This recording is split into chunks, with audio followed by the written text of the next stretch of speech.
नमस्कार दोस्तों, आपका हिंदी कहानी चैनल पर स्वागत है। दोस्तों, आज हम इस वीडियो में पितृपक्ष की कथा का श्रवण करेंगे। चलिए शुरू करते हैं। श्री कृष्ण भगवान ने कहा कि आत्मा कभी नहीं मरती, ये बस एक शरीर से दूसरे शरीर में बदलती है।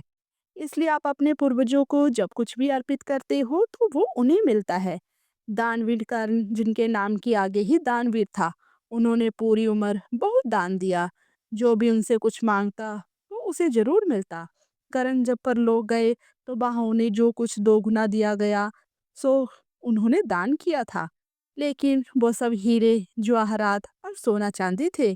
करण को खाने के लिए कुछ नहीं मिला, क्योंकि उन्होंने कभी भोजन दान नहीं किया था। करण भूख से व्याकुल हो गए। अंत में जमराज से विनती करके धरती पर जाकर फिर से दान करने की आज्ञा मांगी। जमराज ने करण को 14 दिनों का वक्त दिया। करण ने धरती पर जाकर जमकर भोजन दान किया और श्राद्ध किया। जब करण परलोक वापस आया तो उसके पास खाना पहुंच चुका था। इसलिए हिंदुओं में भोजन दान करना बहुत शुभ माना गया है। श्राद्धों के दौरान जो गरीबों को भोजन खिलाना ही चाहिए।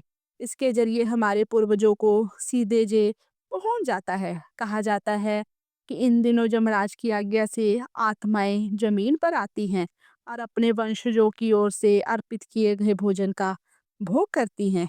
पितृ कभी भी अपनी संतानों को परेशान नहीं करना चाहते। वे बहुत दयालु होते हैं, लेकिन संतानों की उपेक्षा से दुखी हो जाते हैं, क्योंकि संतान के द्वारा श्राद्ध कर्म और पिंडदान आदि करने पर उन्हें तृप्ति मिलती है और वे अपने संतानों को धन धान्य और खुश रहने का आशीर्वाद देते हैं। पितृ ये नहीं चाहते कि उनकी संतानें उनको तृप्त करने के लिए बहुत कुछ करे। वे श्रद्धा भाव से किए गए श्राद्ध के खुशी के साथ स्वीकार करते हैं। कहा भी गया है कि श्रद्धा के बिना श्राद्ध अधूरा होता है। इसी से जुड़ी है श्राद्ध पक्ष की पौराणिक कथा।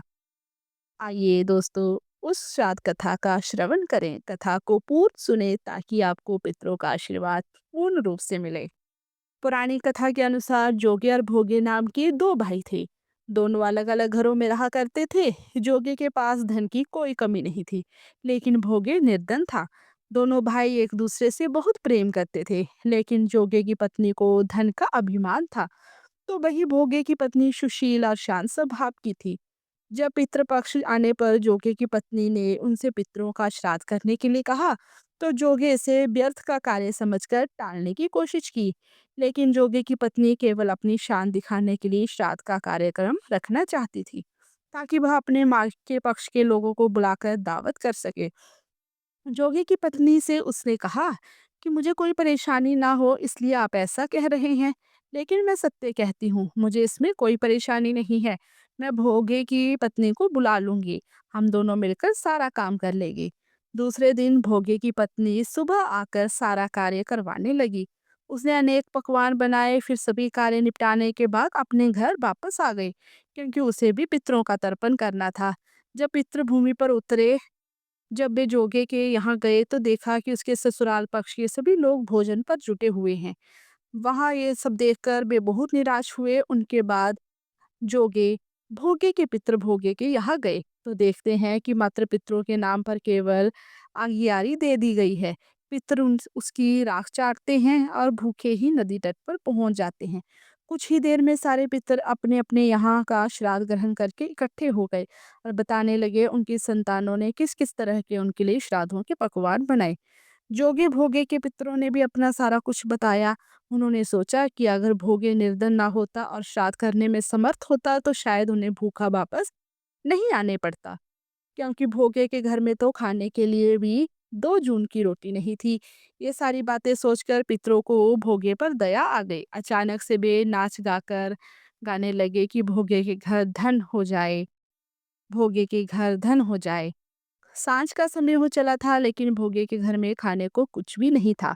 उसके बच्चे भूखे थे। बच्चों ने अपनी माँ से कहा कि भूख लगी है। तब उन्हें टालने के लिए गुस्से से गरज कर भोगे की पत्नी ने कहा कि जाओ, आंगन में होदी ओंधी रखी है, उसे खा जाकर खोल लो, उसमें जो मिल जाए आपस में बांट कर खा लेना। बच्चे जब जाकर होंदी देखते हैं तो वे दौड़े-दौड़े माँ के पास जाकर कहते हैं कि माँ, होंदी तो मोहरों से भरी पड़ी है। आंगन में आकर भोगे की पत्नी ये सब कुछ देखती है तो उसे आश्चर्य का ठिकाना नहीं रहता।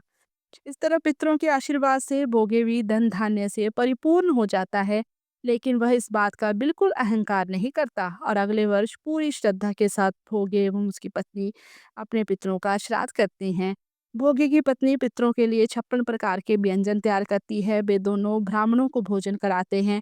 अपने जेठ जेठानी को बुलाकर सम्मान के साथ सोने या चांदी के बर्तनों में भोजन कराते हैं। इससे उनके पितर बहुत प्रसन्न होते हैं। दोस्तों, आज हमने इस वीडियो में पितृपक्ष की कथा का श्रवण किया। दोस्तों, अगर आपको वीडियो अच्छी लगी तो चैनल को सब्सक्राइब करें, वीडियो को लाइक करें और ज़्यादा से ज़्यादा लोगों तक शेयर करें, ताकि पितृपक्ष की ऐसी कथा सुनकर सभी जो है अपने पितरों का श्राद्ध कर्म सही विधि विधान से करें। दोस्तों, अगर आप श्राद्ध कर्म की विधि विधान नहीं जानते तो हमारे चैनल पर उसकी वीडियो उपलब्ध है, आप वहाँ पर जाकर देख सकते हैं। और पितृपक्ष की ये कथा आप 15 दिन लगातार दिन में 2 बार अवश्य सुनें। धन्यवाद।